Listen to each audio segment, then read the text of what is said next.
Hello, how you doing? Hope you have a good day, good night, good evening where you at. Well, have another video here, and I'm going to show you one video on this site, and I'm going to go to my webpage, and I'm going to show you something that is never going to change. It keeps transforming, and I hope this video gets some. It's not too graphic, but you're gonna see something about America, like everywhere else. That you Domestic terrorism from white supremacists is the most lethal terrorist threat in the homeland. Why is the radical right wrong? Why are these ideas resurgent in such a dramatic way? We've been unwilling to really grapple with our history. We have to understand where this problem has been in the past and what's kept us from addressing it. The white male is through in America. We saw the culmination of when far-right extremism goes unchecked. We have a much larger pool of people that can become potentially violent. The ideas, the propaganda of the radical right has moved into the political mainstream.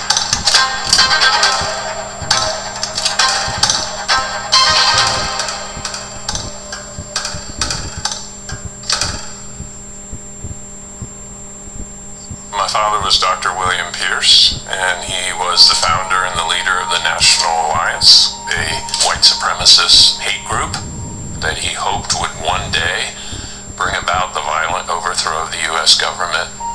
He was also the author of the Turner Diaries, the novel about an eventual race war. There have been numerous violent acts attributed to the book.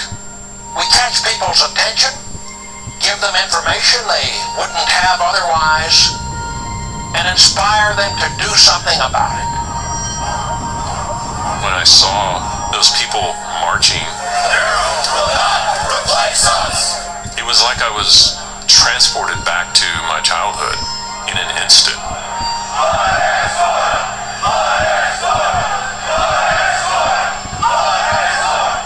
Hundreds of white males, mostly males, college age, showed up at Charlottesville chanting these anti-Semitic white power movement chants. Fire up the ovens, boys, and Jews will not replace us.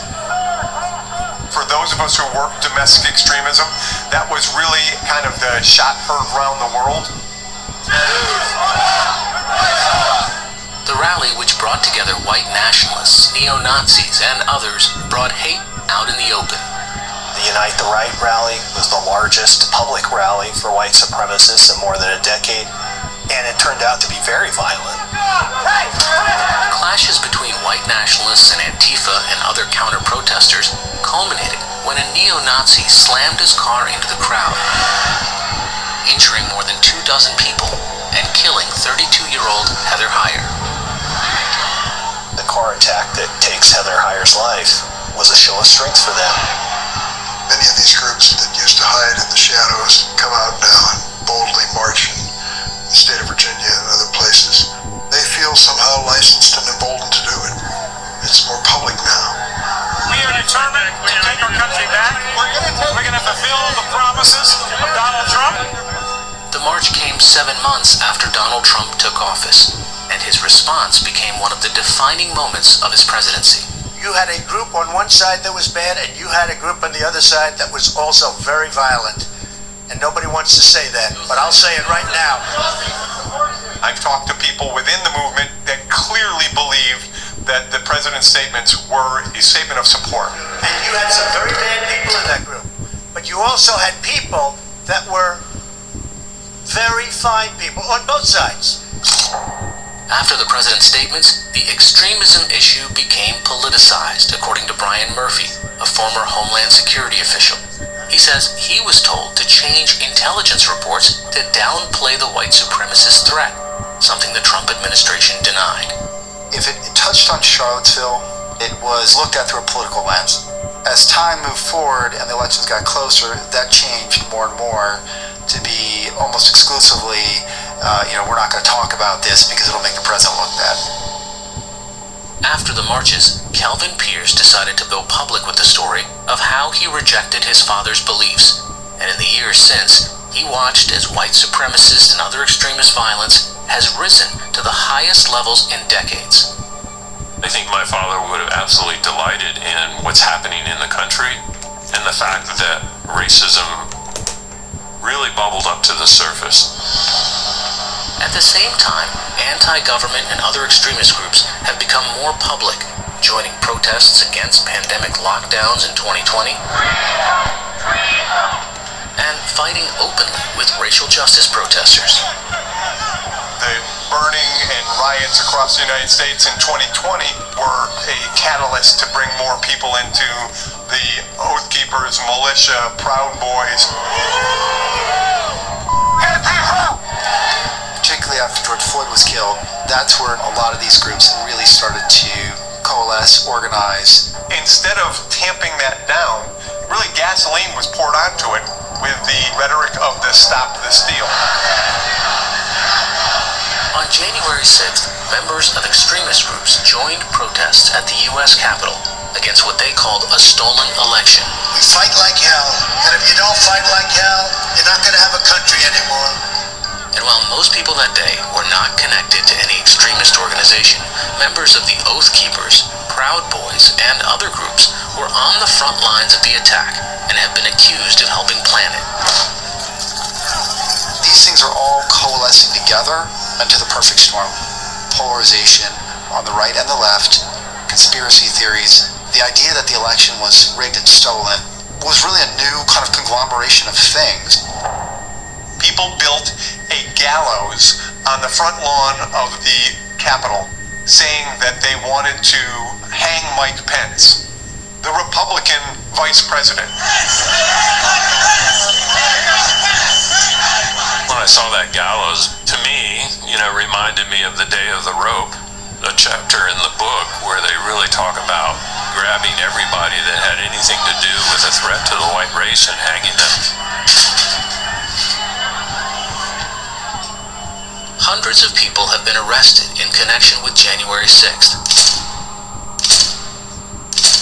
In June 2021, the federal government issued the first national strategy to combat domestic terrorism, but officials acknowledge it will be a challenge. We've seen this movement grow from a fringe phenomenon that involved a few thousand people around the country, disconnected, weak, with no political pull.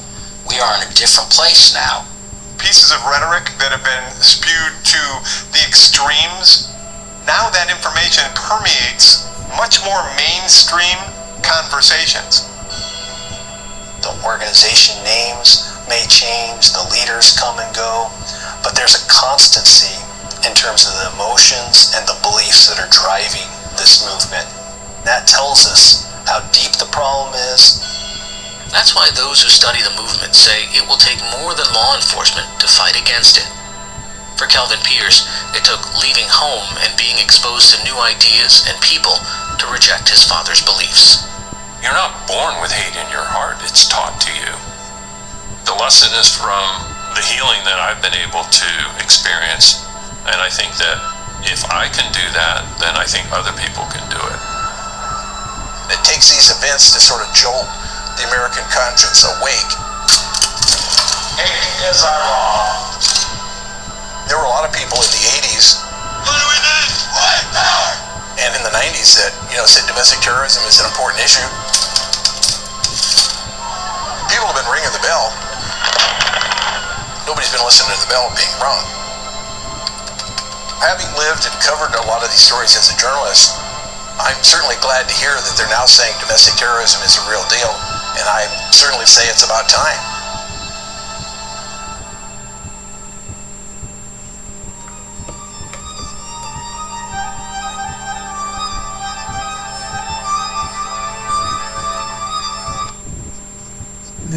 Now,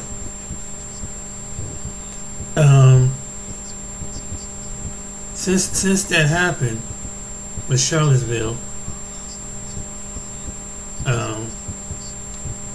since that happened, I'm going to show you something with the Proud Boys. what happened? What happened? What happened? And now the people, the ones that started that's insurrection, whatever, they released. I don't know if you know this or not, but I'm about to show you a video. It's really disgusting. They were people that lost their life that day,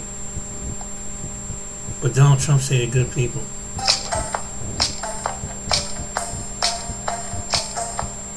That caused the riots. Coming up, what does it mean to be a Proud Boy? We're the villains for the left. We're the heroes of the right. Jailed for 22 years for trying to destroy democracy. We won. But thanks to Donald Trump, Full part. Enrique Tarrio is free. Now he and his menacing Proud Boys They made my family suffer, are set to settle old scores. and the people who made them suffer will pay. That's next on 60 Minutes. It can't be understated just how momentous January the 6th, 2021 was for American democracy. 2 months earlier, Donald Trump had lost, but claimed he won, the 2020 presidential election. The lie became Trump's mantra, as well as the catalyst for the storming of the US Capitol building. One of the instigators of the violence that day in January was Enrique Tarrio, the leader of the far-right neo-fascist group, the Proud Boys. He ended up being jailed for 22 years for seditious conspiracy. 1,500 others were also sent to prison. But remarkably, now they're all free, beneficiaries of Trump presidential pardons.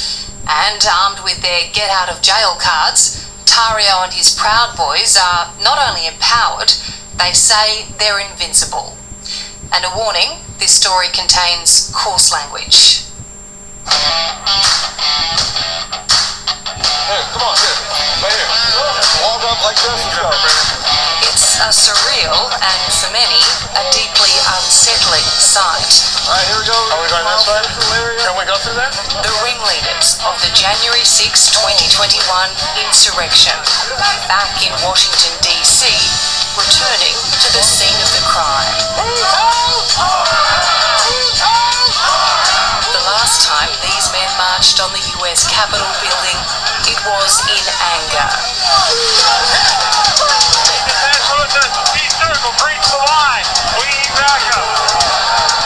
An unbelievable assault on democracy that landed them lengthy sentences behind bars. Leading the pack on their return is Enrique Tarrio, boss of the far-right Proud Boys. Back in the driving seat Is my microphone good? and bristling with defiance. Do you still maintain, in the face of all the evidence that was tendered to the courts, your conviction that you did nothing wrong? I can't regret something that I didn't do. And that day, I did not attempt to overthrow the U.S. government. We did what the cops won't do and cleaned up the fucking streets! Tonight, the resurgence of Enrique Tarrio and his Proud Boys. What they did to me and my brothers was wrong. The ugly new reality for a nation on edge. They're emboldened, empowered, and hungry for revenge. They made my family suffer for 3 years. And the people who made them suffer will pay.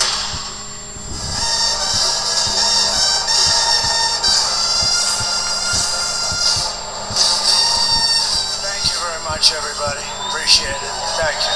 For all of his unpredictability, Tonight I'm going to be signing on the J6 hostages' pardons. it was a promise made and kept by President Donald Trump. On his first day in office, he freed the rioters who stormed the Capitol. So this is January 6th. These are the hostages. Approximately 1,500 for a pardon. Full pardon. Hostages. Proud Boys leader Enrique Tarrio was the highest profile release of all. So how does it feel to be a free man? It feels amazing, but the moment hasn't, I guess, hit me yet. Found guilty of orchestrating the riot, he received the longest sentence, 22 years for seditious conspiracy. USA! USA! USA! USA! Before January the 6th, the Proud Boys were best known for clashes with Antifa and other left-wing groups during the ugly civil unrest of the first Trump presidency. They were a street gang that became synonymous with violence and intimidation to achieve their political aims.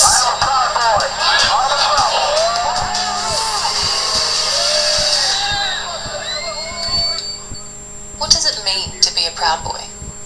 People think that we're a political group. We're not. We're a drinking club first, and we're a fraternity first, and we're a brotherhood first before anything to do with politics. As a matter of fact, with us, the goal is just to make better men, better brothers, better sons, better fathers, better neighbors, better husbands. Extremists, neo-fascists, racists, misogynists, violent thugs. And this is how you're perceived in many parts of society. We're the villains for the left, and we're the heroes of the right, and I think both of them are wrong. So when they call us neo-fascists, when they call us white supremacists, when they call us, all those, anything ism or isist, it's retarded, and I think that people are using it for propaganda.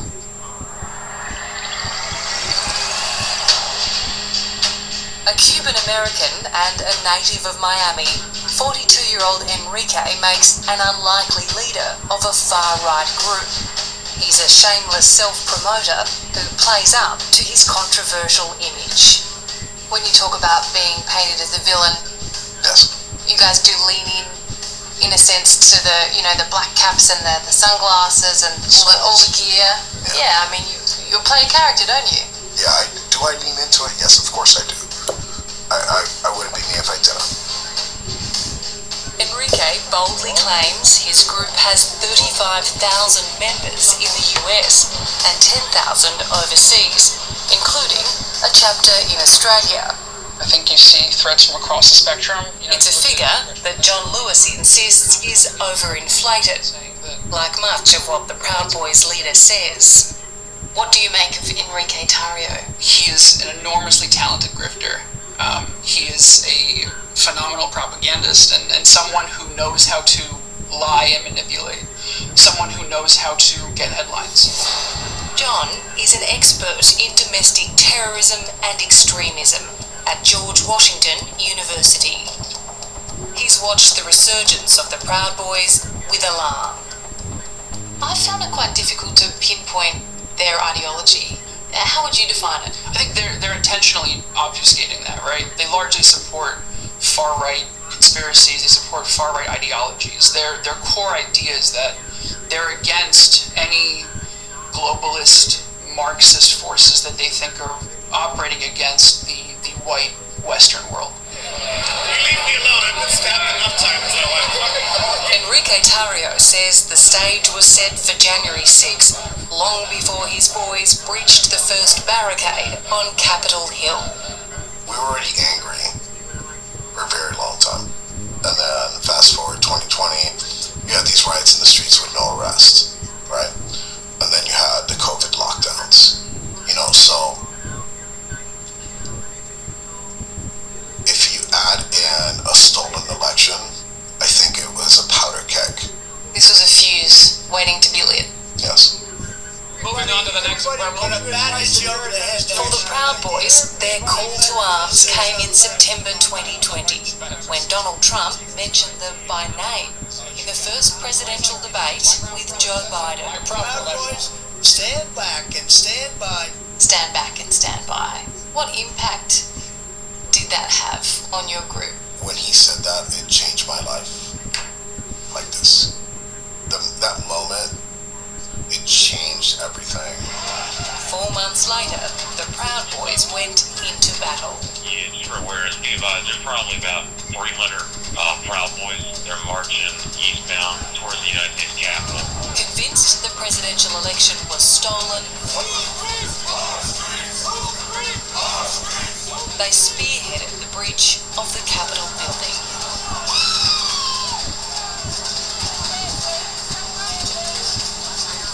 Enrique Tarrio wasn't actually there that day. He'd been arrested 2 days earlier and banned from entering the city. As the mob breached barricades, smashed windows, and stormed the chambers of Congress, Enrique sat in a hotel room and fanned the flames on social media. So at 2:38, don't leave? Don't fucking move, yes. What did you mean by this? I meant don't fucking move. I was rooting for my team at that time. Keep doing what you're doing. Keep doing what you're doing, yes, I did. 2:41 p.m. Proud of my boys and my country. Make no mistake, we did this. Yeah. And what I meant by we at the time was the American people.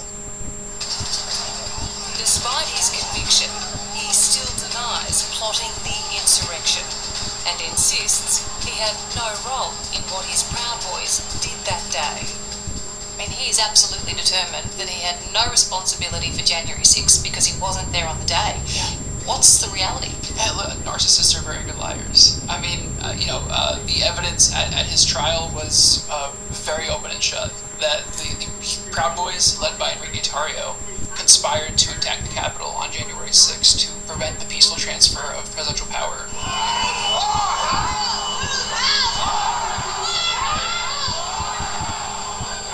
Are you proud of what happened that day? Yes. I'm never going to deny celebrating that day. I still celebrate that day.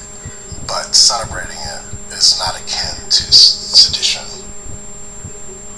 Right? Coming up, the brave cop who almost died defending the Capitol. That's the moment where I was first struck with a taser on my neck. Comes face to face with Enrique Tarrio.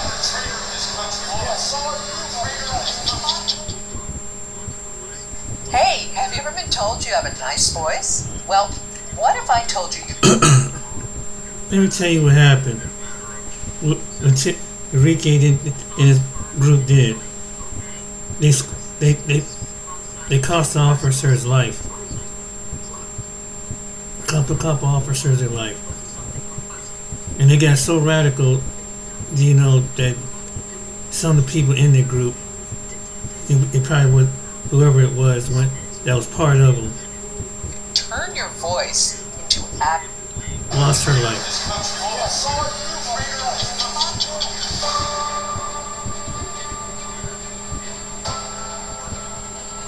Former DC police officer Michael Fano was nearly killed by the mob that descended on Washington DC on January the 6th, 2021. He's become one of the most outspoken critics of Donald Trump and those who stormed the Capitol in his name, making him a sworn enemy of Enrique Tarrio's Proud Boys.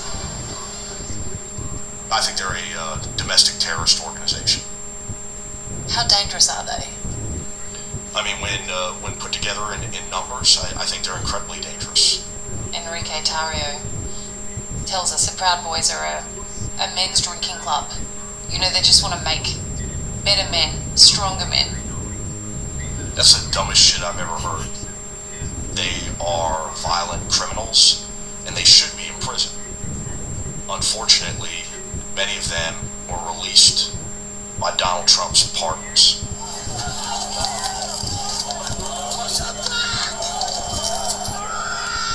Seeing what Michael went through, you can understand why he's seething. This extraordinary footage was captured by his police body camera as he and his fellow officers tried desperately to hold back the mob. You really couldn't slide a credit card between two people. Suddenly, he is grabbed in a headlock and dragged down the steps into the crowd.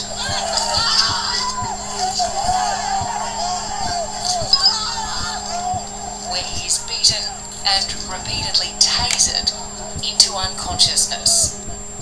Really really the last independent recollection I have is yelling out that I had kids. After that, it just kind of becomes a blur.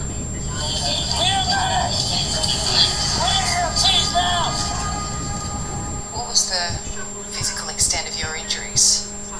I suffered a traumatic brain injury as well as a heart attack. You nearly died. Correct. Once fated as heroes, in the poisonous, polarized world of American politics, it's Michael and his fellow officers who are now viewed by many as the bad guys. Mike, stay in there, buddy. You had a lot of time to think about this, but you're still angry? I'm outraged, I'm angry, and there's also a strong sense of betrayal. Donald Trump himself referred to us as violent, vicious thugs. It really is, it's a national disgrace. I feel like I went to hell and back to protect them and the people in this room. But too many are now telling me that hell doesn't exist, or that hell actually wasn't that bad. The indifference shown to my colleagues is disgraceful.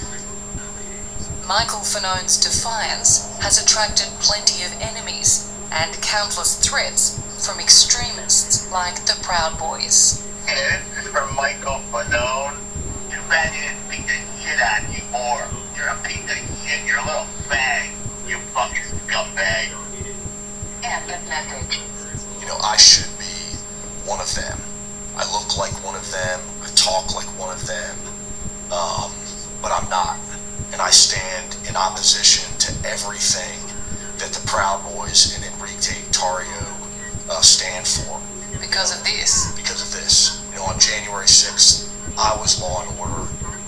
Enrique Tarrio was criminal. For all of his defensiveness and denials, while we were in Washington, D.C., Enrique Tarrio showed his true colours.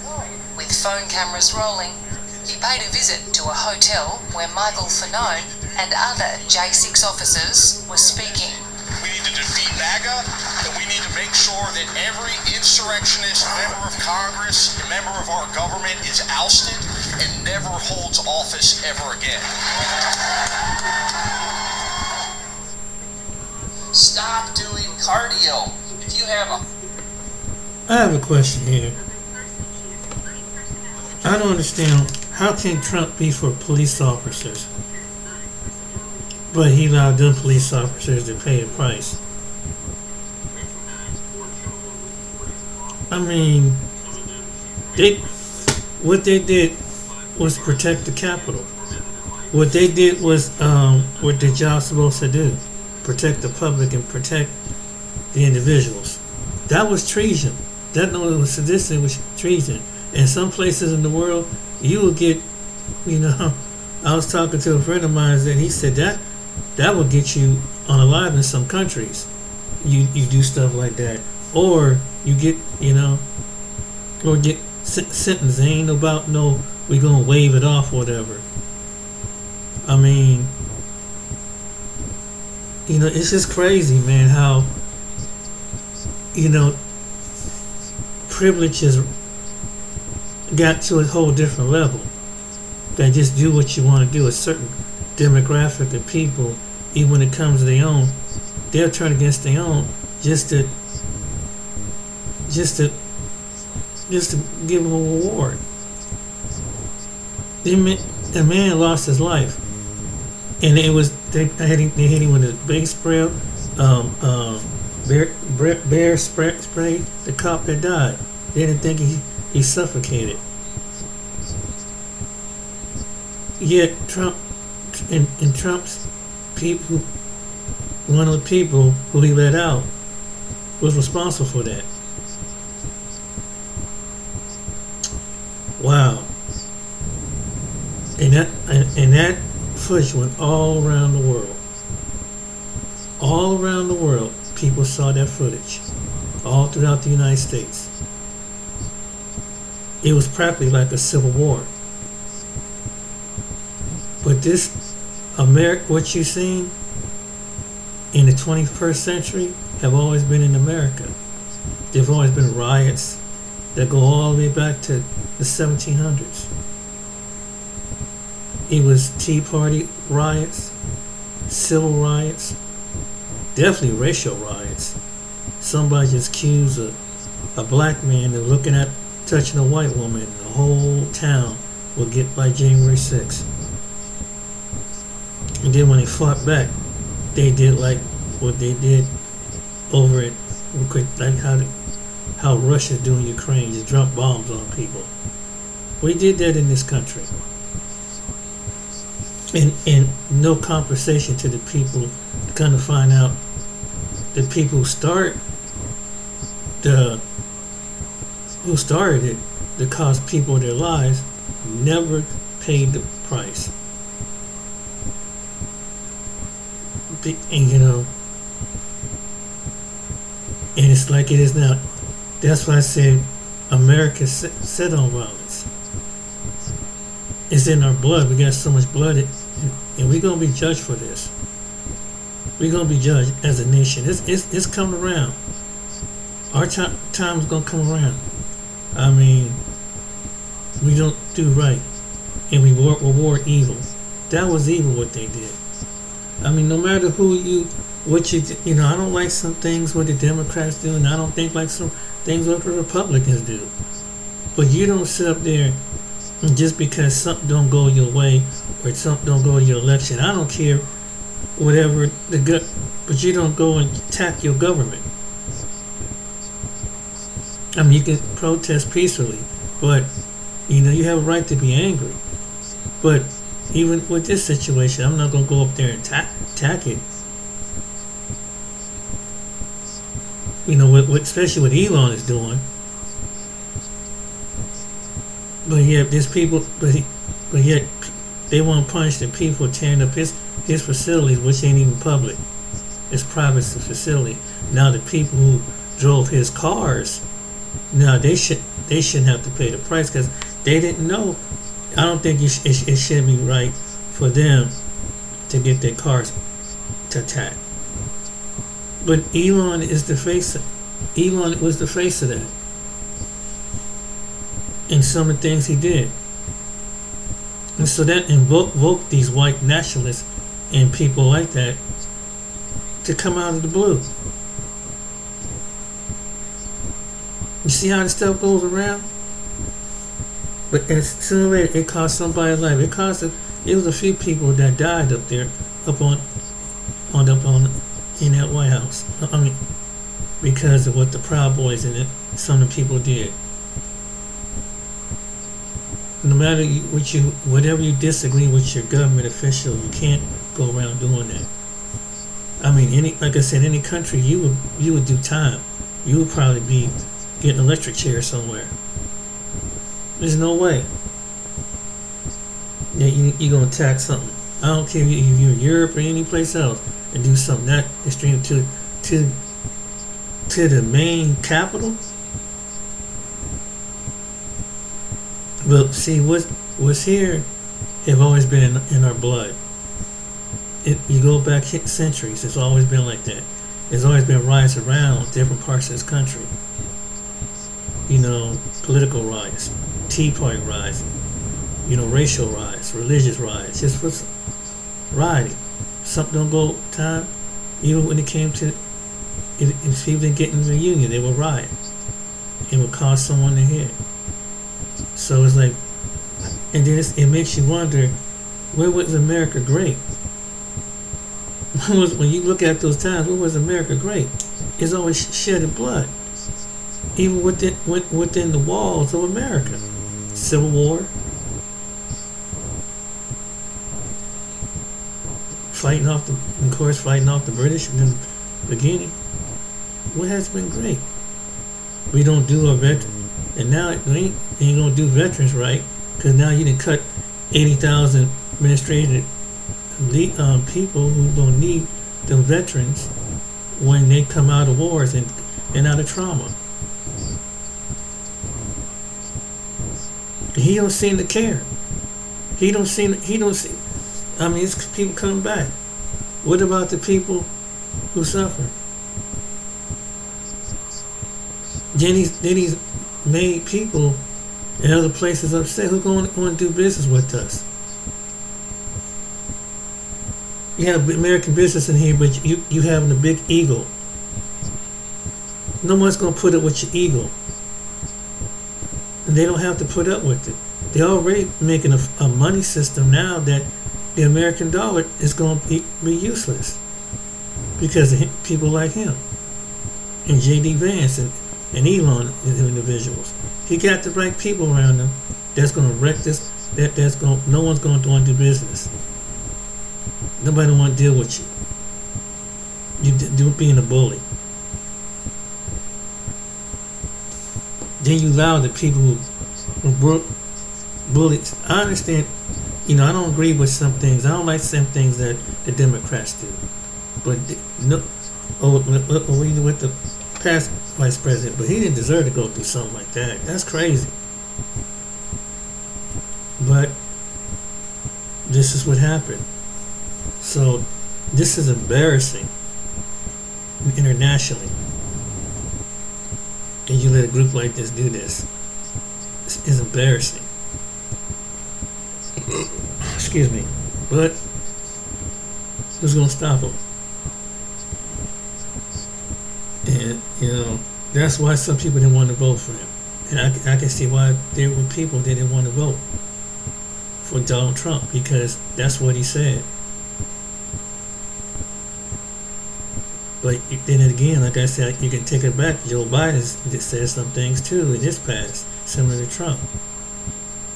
So you get caught one for the other. Just because one's on the one side of the team, the other on the other side of the team, they both are the same bird. That's so true. But I just wanted to, it's unbelievable. But you see how violent it was from 2017 to from now. They lived in 2025. They were there just barely within 5-6 years.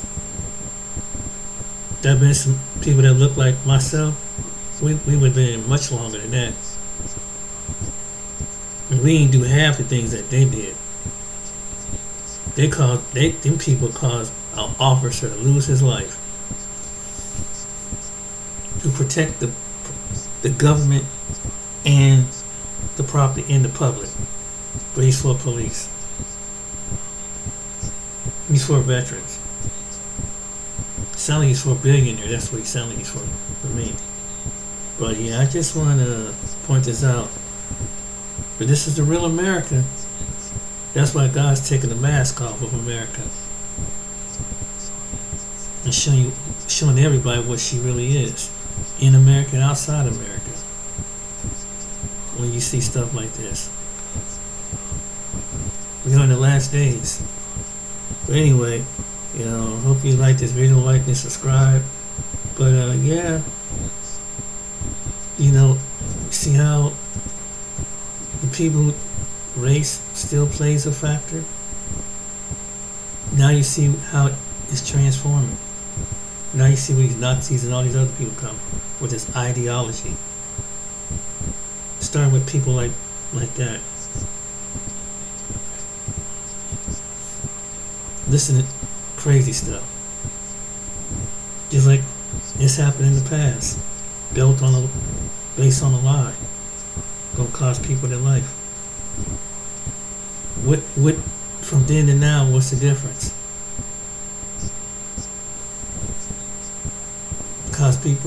Gonna cost somebody something. You see why we divided up in this country? Now you see why. And nobody wants to talk about it, they don't want to address it. They want to shift it under the rug. And when you shift things under the rug, this is what happens. No one ain't gonna want to do business with us. We're gonna be hurt in the future. Because of Donald Trump. I hate to say it. Alright then, ladies and gentlemen, hope you like and subscribe, and hope it's been interesting. And I hope that your children see this. Try not to let them be like the Proud Boys and these white nationalists. Let them be God lovely citizens. Take care, be blessed.